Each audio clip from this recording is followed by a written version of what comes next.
ओमफ्राय बेनाव जों बिबार बावनाया थ' सयथा शास्त्रनि बेरेखा जाबाय नामा जों दोंसे बिबार बावनाया ओमफ्राय बिबार गोनाङाव बिबार येस बिबारा मुलि येस बेखौ खाबाब फाबनाङो खिन्थु गोदो बिबारानो गैयामोन रावबो गायनानैबो लानो रोङामोन बिबारखौ आये अबायबा रज'बा आये मासे मोजां बिबार बेलाय आये खानाङा हारे बेखौदि बे बिबारनिफ्राय जे बेगर मोनो बेखौबो सिन्था धारा गैयामोन गोदोना ओमफ्राय दानाथ' फोबानो मोनो गायबानो मोनो बयनिबो न'खराव नार्सारि बयनिबो न'खराव फुलजों फुल बेखौ लानानै आं सिबिनायाव रमेश आफानि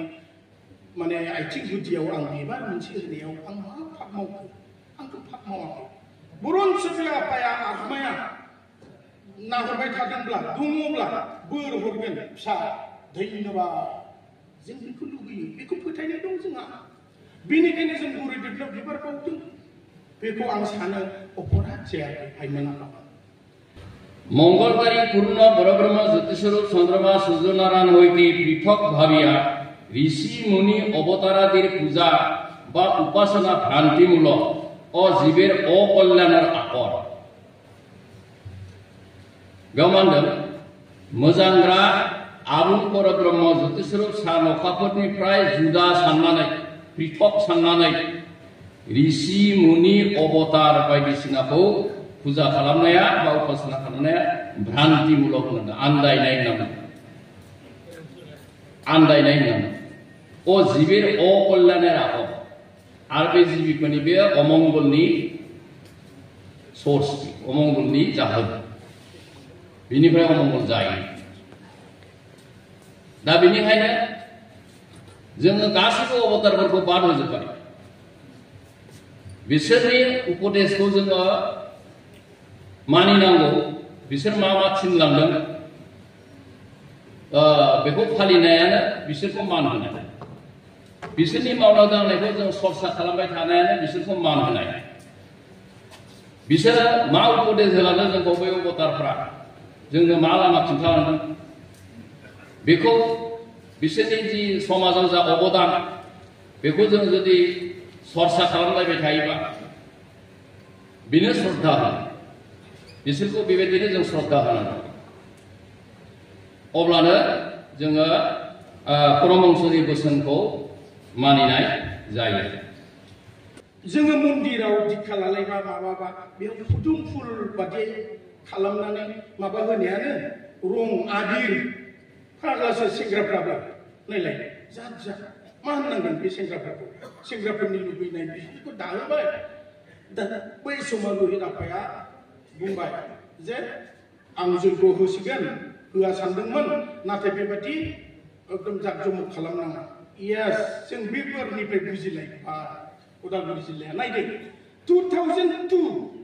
दिनै आफाया बुंखांदों मोजां खोथा जादों आफानि बुंखांनाया नंगौ जों मानो जाकजमक खालामनानै माने थाखा गारगारो बेखौसो बुंदों जग्यनि सामग्रिफ्रा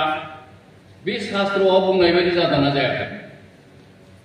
जुदि निम्न माननि जग्य सामग्रि लानानै जग्य होयोबा बे जग्यआ अमंगल मंगल जाया बे जग्यजों गतिके मंगल जायाबा जों बोरैहाय मोजां जानो दा बेनिखायनो जोंनि जग्यनि सामग्रिफ्रा बे बिजाबाव मा होनो थिनदों बिनि दस्रा मुवा होदेरोबा बा निकृष्ट मुवाफोरखौ होनानै जग्यखौ खालामबाय थायोबा बे जोंनि अमंगल जागोन बेवहायबो जोंहा माबा दं आपत्ति दं जों बेबायदियाव बोरै गोरोबनो बेबायदि जग्य होग्राजों जों बोरै गोरोबनो बे मोनसे आपत्तिया दा बेफोरखौ बोस्रांनांगोन बोस्राङोबा बा जग्य मथे थाङोबा बे बिजाबनि मथे सोलियोबा माने बे सहजसिन जागोन खिन्थु सोरबाया खालामनो गोसोथारबा हाबाफ्राव जेरै खालामो मा होननो दे आं मा खालामनो हायो आफाया मा खालामनो हायो बे जोंनि दिक्षा गुरुफ्रा मा खालामनो हागोन प्रसारकफ्रा सासे जोंहा दं बिराद माहाजोन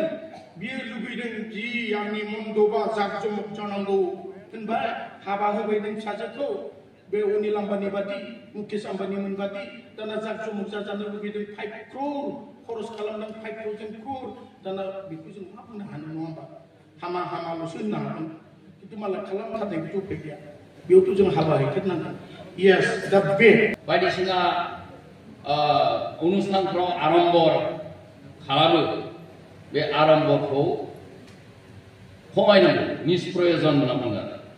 आरम्बरा जोंनो खरस बरस बांहोयो ओमफ्राय बेवहाय जथेस्थ' जोङो माबा जायो बेखौ शास्त्रआ बादा होदों आरम्बर खालामनानै जेनेबा जग्य बेदिखौ अनेक साजायफोरखौ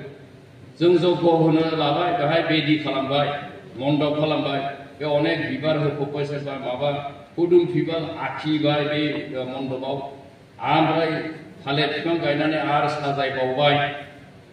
बे धरननि आरम्बर दा बे आरम्बरखौ जोङो नागारनांगौ होननानै शास्त्रआव बुंदों आरम्बर दा खालाम जोंहा बर' ब्रह्मजोंसो लोब्बा जानो नागिरदों गतिके बेवहाय बे आरम्बरनि प्रयोजन गैया ओमफ्राय